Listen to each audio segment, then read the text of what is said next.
예수님의 공생애를 살펴보면 예수님 주변에는 예수님을 따르는 사람들도 많이 있었지만 한편으로 보면 예수님을 방해하던 무리들이 예수님의 주변을 떠나지 않고 있었음을 우리는 알 수 있습니다.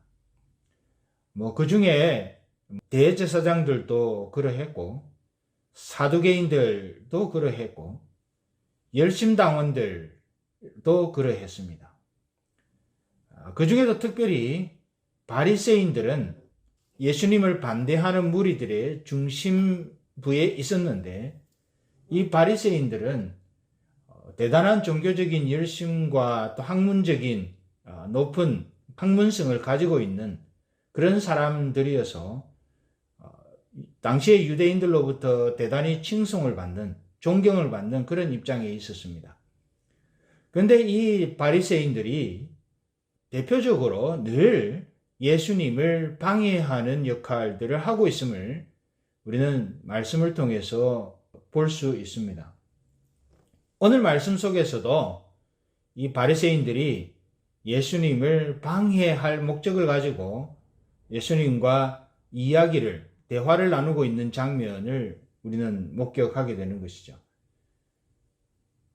우리가 잘 아는 대로 사도 바울도 회심하기 전에는 이러한 바리새파에 속해서 바리새파의 당시의 최고의 학자였던 가말리엘의 문화에서 공부하고 훈련을 받았던 그런 경험을 가지고 있습니다. 이러한 바리새인들이 예수님을 궁지에 빠뜨릴 방법을 의논한 후에 예수님께 접근하고 있는 것이 오늘 말씀의 시작입니다. 15절을 한번 보겠습니다. 이에 바리새인들이 가서 어떻게 하여 예수로 말의 올무에 걸리게 할까 상론하고, 좀 말이, 한국말이 조금 복잡하게 되어 있습니다만은 이 말은 바로 그런 겁니다. 예수님을 어떻게 하면 궁지에 빠뜨릴까 의논하고 라는 그런 뜻입니다. 그런 목적을 가지고 예수님께 나아오는 것이지요. 그런 다음에 16절을 보면 이렇게 되어 있습니다. 자기 제자들을 헤롯 당원들과 함께 예수께 보내어 말하되 선생님이여 우리가 아노니 당신은 참되시고 참으로서 하나님의 도를 가르치시며 아무라도 끓이는 일이 없으시니 이는 사람을 외모로 보지 아니하심이니이다. 이들이 예수님께 나아온 목적이 무엇입니까? 예수님을 궁지에 빠뜨리려고 하는 목적입니다. 속에는, 그 안에는 예수님을 궁지에 빠뜨려야지라고 하는 목적이 가득했습니다. 자, 그런데 이들이 말을 꺼내는 것은 그것을 먼저 말하지 않습니다. 우리가 당신을 궁지에 빠뜨리겠다는 의도를 먼저 표출하지 않습니다. 이들은 먼저 예수님을 찾아가서 예수님께 뭐라고 이야기를 합니까? 예수님은 진실하고 참되신 분이라고 추켜 세웁니다. 그런데 이들의 이러한 말은 앞뒤가 맞지 않는 것이죠. 조금 전 말씀드린 대로 이들의 최종적인 목적은 예수님을 궁지에 빠뜨리는 거예요. 그런데 그런 목적을 이루기 위한 과정에서 예수님을 추켜 세우는 겁니다. 그러면 이들이 지금 말하고 있는 이것이 진실일까요? 아닙니다. 보기에는 그냥 예수님을 추켜 세우고 예수님을 칭송하는 것처럼 보이는데 실질적으로는 그들 마음속에 있는 것처럼 예수님을 궁지에 빠뜨리려고 하는 목적을 갖고 있었기 때문에 이것은 앞뒤가 안과 밖이 맞지 않는 그런 행동인 것입니다. 예수님을 추켜 세우는 이러한 그들의 언행이 진심이 아니라는 이야기입니다. 듣기에 기분은 좋겠죠. 그런데 그 말은 진심이 아니었고 속에는 다른 생각을 하고 있다. 좀 어쩌든지 예수님을 힘들게 만들고자 하는 다른 생각을 갖고 있다는 것이죠. 이러한 바리새인들의 행동을 보면 참된 하나님의 사람들이 어떤 삶의 태도를 가지고 살아야 하는지를 역설적으로 배울 수 있습니다. 지금 여기에 나오는 바리새인 같이 겉으로는 예수님을 추켜 세우지만 속으로는 예수님을 궁지에 빠뜨리려는 그런 의도를 가지고 있는 바리새인과 같은 안팎이 다른 그런 모습이 아니라 참된 그리스도인으로서 그 마음의 생각과 겉으로 드러나는 삶이 일치하는 모습으로 주께 나아와야 된다 하는 그런 것입니다. 바리새인처럼 행동해라가 아니라 바리새인의 모습을 보면서 안과 밖이 일치하지 않는 바리새인의 그런 행동, 말, 의도 이것을 보면서 우리가 그 반대로 어떻게 살아야 되는지를 비추어 보자는 것이죠. 하나님을 섬기되 겉으로만 형식적으로만 섬겨서는 안 되고 그 삶의 전 인격이 주님을 제대로 섬기는 것으로 결론 지어져야 한다는 말입니다. 주님께서도 누가복음 6장 46절에서 이 문제를 언급하고 있습니다. 누가복음 6장 46절을 제가 봉독해 드리겠습니다. 너희는 나를 불러 주여 주여 하면서도 어찌하여 나의 말하는 것을 행치 아니하느냐. 무슨 말입니까? 이것은 내면적인 경건과 겉으로 드러나는 삶의 모습이 일치해야 하는 것을 강조하는 것입니다. 주여 주여 주님을 찾지만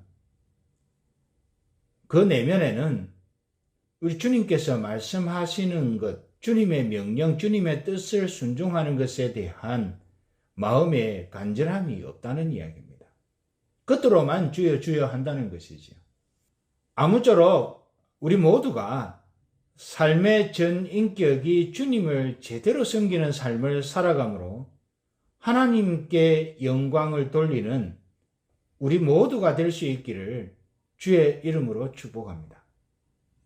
예수님을 궁지에 빠뜨리려는 그런 목적을 가지고 나온 바리새인들이 예수님께 질문을 합니다. 예수님을 추켜 세워놓고 어쩌면 예수님의 마음을 한편으로 안심시켜 놓고 그 다음에 그들이 본격적으로 하고자 하는 이야기들을 질문을 통해서 예수님께 말하고 있는 것입니다. 그 질문은 로마 황제에게 세금을 바치는 것이 합당한지 아닌지에 대한 것입니다. 17절 말씀을 한번 보겠습니다. 그러면 당신의 생각에는 어떠한지 우리에게 이르소서. 가이사에게 세를 바치는 것이 가하니까 불가하니까. 여러분, 이 질문이 어떻다고 생각하십니까? 이 바리새인들의 입장에서는 예수님을 옴짝달싹 못하게 어떻게 대답을 하든지 다 올무에 걸려들도록 하는 아주 기가 막힌 질문이었습니다. 우리가 한번 가정을 해보죠. 예수님께서 로마 황제에게 세금을 바치는 것이 가하다. 로마 황제에게 세금을 바치는 것은 반드시 해야 된다. 그렇게 답을 했다고 생각을 해 보십시다. 만약 그렇게 예수님께서 답을 했다면 세금을 바친다고 하는 것은 내가 그 소속이라고 하는 것을 표시하는 것이죠. 우리가 미국이라는 나라에 소속이 되어 있으면 당연히 세금을 내야 되는 것입니다. 또 한국에도 마찬가지입니다. 한국 국민이라면 당연히 납세의 의무가 있습니다. 정상적인 납세의 의무가 있는 것이죠. 그렇기 때문에 당시에도 마찬가지입니다. 황제에게 세금을 바친다는 것은 자기의 소속이 황제, 자기의 삶이 황제에게 속했다 하는 것을 표현하는 것이 됩니다. 그래서 만일 예수님께서 이러한 바리새인들의 질문에 로마 황제에게, 가이사에게 세금을 바치는 것이 맞다, 바쳐야 한다 라고 대답을 했다면 어떤 결과가 초래가 되겠습니까? 로마의 통치를 받고 있는 당시의 정황상 로마를 대단히 싫어하는 유대인으로서의 큰 자부심을 가지고 로마의 통치를 너무나 싫어하는 그런 부류의 사람들이 있었습니다. 열심당원, 바리새인들, 그리고 독립군처럼 유대 나라의 독립을 위해서 삶을 드리고 있는 많은 일반 백성들이 그러한 예수님의 대답에 대해서 대단히 불쾌했을 겁니다. 그리고 어쩌면 당장이라도 반역자라고 예수님을 잡아 죽이려고 했을지도 모를 일입니다. 자, 그러면 반대로 예수님께서 로마 황제에게 세금을 바치는 것이 잘못됐다, 그것은 바치면 안 된다라고 답을 했다면 어떻게 되겠습니까? 당시에 로마에 빌붙어서 로마로부터 오는 베네핏을 누리고 있던 부류도 또한 반대로 있었습니다. 헤롯 당원들이 그러했고, 사두개인들, 그리고 로마 총독, 그리고 당시 헤롯 왕, 이 사람들로부터 당신은 지금 로마의 통치를 받고 있으면서 왜 세금을 내지 않느냐고, 그렇게 반역을 행하느냐고 정치범으로 몰려서 아마도 곧장 어떤 무슨 일이 일어날 수도 있는 그런 상황이 되었을 것입니다. 지금 이 바리새인들은 이렇게 대답을 해도 예수님이 걸려들게 되고, 저렇게 대답을 해도 예수님이 걸려들게 되는 그런 질문을 가지고 예수님을 궁지에 빠뜨리려고 17절과 같은 질문을 하고 있는 겁니다. 이러한 바리새인들의 질문에 대해서 예수님께서 이렇게 대답을 하시죠. 18절부터 21절까지를 한번 보십시오. 예수님께서 저희의 악함을 아시고 가라사대 외식하는 자들아 어찌하여 나를 시험하느냐. 예수님께서는 이미 이들이 예수님을 시험하려고 그러고 있다는 것을 알았습니다. 19절입니다. 쇳돈을 내게 보이라 하니 데나리온 하나를 가져왔거늘 예수께서 말씀하시되 이 형상과 이 글이 네 것이냐. 가로되 가이사의 것이니이다. 이에 가라사대 그런즉 가이사의 것은 가이사에게, 하나님의 것은 하나님께 바치라. 여러분, 이 21절에 나오는 이 말씀은 황제의 형상이 새겨져 있는 것은 황제에게 바치고, 하나님의 형상이 새겨져 있는 것은 하나님께 바치라는 말입니다. 그 데나리온 동전에 새겨진 형상을 보면서, 그 형상을 이야기를 하면서 가이사의 것은 가이사에게, 하나님의 것은 하나님께 바치라는 말은 하나님 황제의 형상이 새겨져 있는 것은 황제에게 바쳐라. 그러나 하나님의 형상이 새겨져 있는 것은 하나님께 바쳐야 한다라는 그런 의미입니다. 이것은 무슨 말인가 하면 황제의 형상이 새겨져 있는 그런 재물, 동전으로 대표되는 그런 재물을 황제에게 세금으로 돌려주듯이 인간 안에 있는 하나님의 형상을 따라서, 인간 안에는 하나님의 형상이 새겨져 있으니 그 하나님의 형상이 새겨져 있는 자기 자신을 하나님께 바쳐야 한다는 그런 이야기입니다. 가이사의 형상이 새겨진 돈을 가이사에게 세금으로 내는 것이 옳다면, 더 확실한 사실은 하나님의 형상이 새겨진 인간은 마땅히 하나님께 드려져야 한다는 그런 말이죠. 대단히 심각한 이야기입니다. 세금에 대해서는 당연히 바쳐야 할 것으로 알면서도 자신의 전인격을 하나님께 드리는 것을 주저하는 것은 하나님 앞에서 합당하지 않다는 그런 말이 되는 것이죠. 여러분, 세상에서 우리의 삶과 그 가치가 중요하다고 생각하는 것보다 하나님 앞에서 우리가 감당해야 할 헌신의 가치가 기본적으로 중요하다는 점을 마음에 간직하고 하나님께 아름답게 드려지는 그런 삶을 살아갈 수 있어야겠습니다. 지금 예수님께서는 바리새인들을 향하여 말을 한 것이지만 결국 이것은 오늘날 우리를 향하여 하는 이야기이기도 합니다. 세속의 형상이 생겨져 있는 것들, 우리가 세상을 살아가면서 세상으로부터 만들어진 물질, 또 세상으로부터 주어진 것들, 그것에 대해서는 분명히 분별하여 세금을 내는 것이 마땅합니다. 그것을 떼어먹는다든지 그 세금을 탈세를 한다든지 하는 것은 절대로 적절하지 않습니다. 그것은 세상 법적으로도 불법이고 하나님께서 우리에게 오늘 가르쳐 주시는 것대로 하는 생각해 보아도 그것은 불법입니다. 예수님께서는 분명히 말씀하셨죠. 가이사의 것은 가이사에게 바치라고. 자, 그런데 거기까지만 우리는 생각하면 안 됩니다. 또 더 나아가서 생각해야 될 것은 근본적으로 하나님의 소유된 하나님의 형상이 인쳐진 우리 자신들에 대한 문제로 돌아와야 되는 것이죠. 세상으로부터 얻는 것들에 대해서는 그렇게 해야 됨이 마땅하다 하더라도 하나님의 형상이 새겨진 우리 온 인격은 반드시 하나님께 드려져야 하는 것이 마땅하다는 것을 우리가 기억하는 것이 필요합니다. 하나님께 드려지는 것, 또 그 하나님의 그런 부르심에 응답하여 하나님 보시기에 아름답게 자기 삶을 드리는 것, 이것은 선택을 해서 결정할 문제가 아니라는 이야기입니다.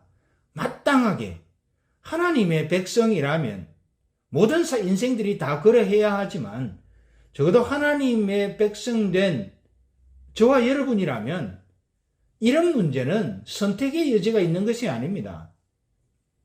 반드시 그렇게 해야 되는 하나님 앞에서의 의무사항입니다. 그것은 우리가 예배하는 것으로 나타날 수도 있고 또 선교지에 나가는 것과 같이 그렇게 헌신하는 것으로 나타날 수도 있고 또 그 외에 여러 가지 다양한 측면에서의 하나님 앞에 드려지는 것으로 나타날 수도 있습니다. 그러므로 우리는 우리가 어떻게 매일 순간에 하나님의 형상이 우리 속에 인쳐진 하나님의 형상이 새겨진 우리 자신들로서 어떻게 우리의 전인격을 하나님께 매일 매순간 드릴 수 있을 것인가에 초점이 맞추어지고 그 고민과 그 마음의 생각을 따라서 하나님께서 주시는 그 느낌과 감동을 따라서 우리는 그렇게 행할 수 있어야 하나님 보시기에 아름다운 인생의 걸음을 걷는 것이라고 할 수 있을 것입니다. 오늘 예수님께서는 바리새인들을 향하여 말씀하시는 것이지만 그런 측면에서 오늘 우리를 향하여서도 대단한 경고의 말씀을 던지고 있다는 것을 기억하고 우리가 하나님 앞에 다시금 우리의 삶을 새롭게 하는 그런 아름다운 장면들이 저와 여러분 앞에 펼쳐질 수 있기를 바랍니다. 그래서 어떻게 하나님 앞에 아름답게 드려지는 삶을 살아갈 수 있을 것인가? 그것을 날마다 생각하며 하나님 앞에 아름답게 드려지는, 그래서 하나님께 영광이 되는 그런 저와 여러분 모두가 될 수 있기를 주의 이름으로 축복합니다.